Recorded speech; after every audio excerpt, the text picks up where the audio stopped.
A juíza Poliana Alves, da 12ª Vara Federal Criminal de Brasília, arquivou a ação contra Lula no caso do triplex do Guarujá. A decisão foi publicada nesta sexta-feira. A magistrada acompanhou manifestação do Ministério Público Federal em dezembro de 2021. O órgão se posicionou pelo arquivamento, afirmando que os crimes imputados a Lula prescreveram. O petista tem 76 anos. Para quem tem mais de 70, o prazo prescricional corre pela metade. Fiuza. Como é que pode a prescrição de um processo em que o réu condenado e com a sentença confirmada em 3 instâncias deveria estar preso? Então, isso, evidentemente, é uma coreografia. Esta juíza escreve seu nome numa ópera macabra, não é isso? O Lula tinha que estar preso, ele foi condenado a mais de 20 anos de prisão por corrupção passiva e lavagem de dinheiro, por conta deste processo do triplex e do sítio de Atibaia, era réu em mais outros 6. Esta pena estava longe de ter sido cumprida, ele cumpriu um período muito curto e foi reabilitado com a varinha de condão do Edson Fachin e do Supremo Tribunal Federal, e o restante do Judiciário e também do Ministério Público e remanescentes da Operação Lava Jato, em vez de se insurgirem contra isso, trazerem o meliante aos costumes do Judiciário de volta ao seu lugar, estão aí sancionando essa operação que legitima o crime no Brasil. Você, Zé? Olha, é a lei, né? Essas são as regras. Não dá, toda Constituição, em vários países, há a prescrição. Isso é uma proteção à sociedade e às pessoas, porque ninguém pode ficar a vida inteira esperando a chegada de um oficial de justiça em determinado assunto.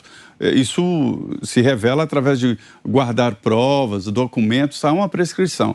Agora, este caso aí demonstra uma falência do sistema judicial.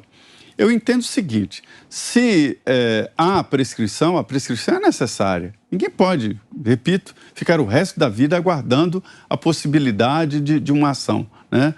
Mas eu entendo que, ao definir na lei a prescrição, deveria punir quem, na justiça, provocou essa prescrição, né? Isso é um absurdo, é um não julgamento, é um não justiça, né? A prescrição ocorre por culpa de alguém. É uma vergonha, a justiça devia ou inocentar ou punir. No caso do Lula, disso aí, isso aí foi uma confusão, né? Sabe aquela história de você estar fazendo um arroz, na segunda água ali o gás acaba e você não sabe o que fazer? É mais ou menos o que aconteceu. Lula foi condenado em primeira instância, em segunda instância, que é muito mais complexo, né? Um colegiado. Foi condenado também no STJ. Várias vezes o Supremo negou pedidos do Lula e, de repente, como num passe de mágica, cancela tudo. Aí tem que começar do nada, as provas colhidas sob a orientação do Moro não valem, e aí a juíza não teve absolutamente nenhuma opção a não ser assinar a tal prescrição. Agora, vejam bem, depois de prescrição do sítio, agora a prescrição do triplex, que isso é simbológico, essa história do triplex, isso é simbológico. Não é por conta do triplex que todos entendem que houve roubo no Brasil, não é isso, mas foi onde a justiça segurou. Lembram-se naquele caso lá famoso, né, de um bandido americano, né, que roubava e era mafioso e tal, o tal Al Capone, e que ninguém conseguia, de tão liso que ele era, o que aconteceu? A justiça pegou Al Capone por causa do imposto de renda. Aí todo mundo, nossa, como é severa a justiça. Não, era um pega, foi por onde a justiça americana pôde pegar o Al Capone. Aqui no Brasil, virou símbolo o triplex.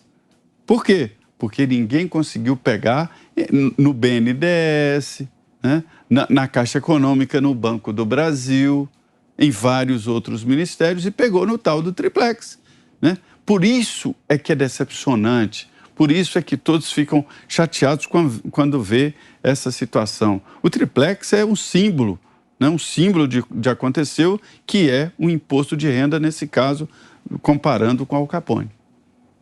Diga, Ana.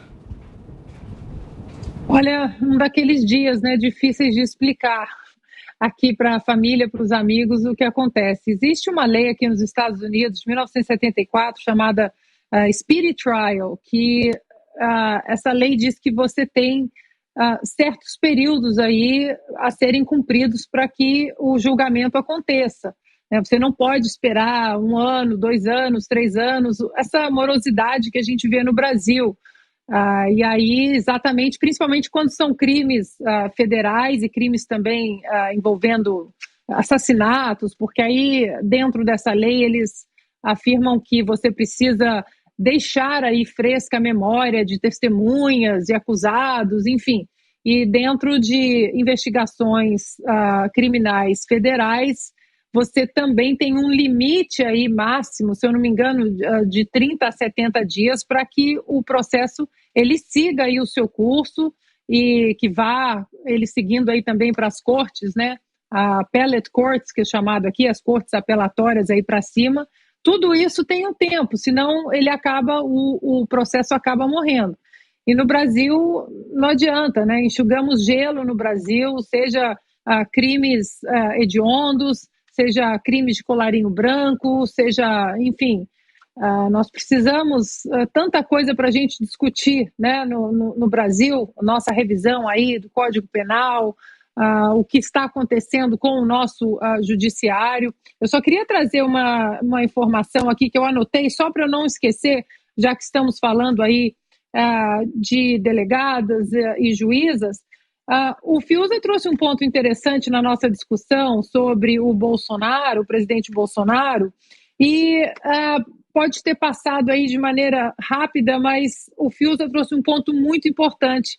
A delegada desse inquérito aí do presidente Bolsonaro é a mesma delegada do inquérito do senhor Jason Miller, né, como o Fiuza trouxe, a doutora Denise Ribeiro.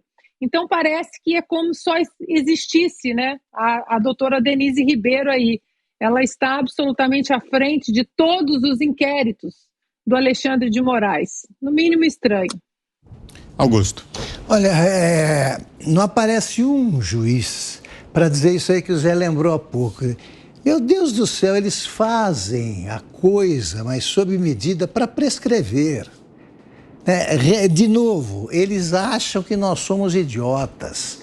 Todos. Como é que a gente não encerrou o programa naquele momento para ir para Brasília fazer essa pergunta? Você acha que todos nós aqui somos imbecis para o ministro Fachin, quando ele, como a cara mais lavada do mundo, disse não está errado julgar em Curitiba. Tem um problema geopolítico aqui gravíssimo. Está errado. Depois de 2 anos decidindo, quer dizer, olha como os bandidos brasileiros, alguns de toga, como eles agem de maneira primária e os homens e mulheres de boa fé acabam engolindo isso. Para mim, seria um negócio tão cínico que eu confesso que demorei a assimilar o papel cafajeste do ministro Fachin. Quer dizer, foi ali tudo combinado. Vamos tirar o Lula da cadeia, porque conforme esses advogados aí do grupo Prerrogativas, né, que é um ajuntamento de bacharéis em direito que enxergam uma Madre Teresa de Calcutá até em serial killer de cinema americano, esses aí acharam tudo perfeito, ninguém reclama, ninguém se declara indignado. E, de novo, já está no momento de alguns ministros do Supremo recuperarem a vergonha perdida. Está no momento já de falar. E os 2 nomeados pelo Bolsonaro estão intimados aí a falar alguma coisa. Porque isso aí é a festa da prescrição. Vai acontecer com toda a quadrilha. Que o Lula, para esses advogados do grupo Prerrogativas, é o símbolo da justiça brasileira, aí eles acertaram. Para uma justiça que não existe, Para uma justiça que opta pelos marginais, pelos delinquentes, nada melhor que ter um símbolo como Lula. Aí tá certo. Agora, tá aí a bandidagem disputando uma campanha eleitoral só no Brasil.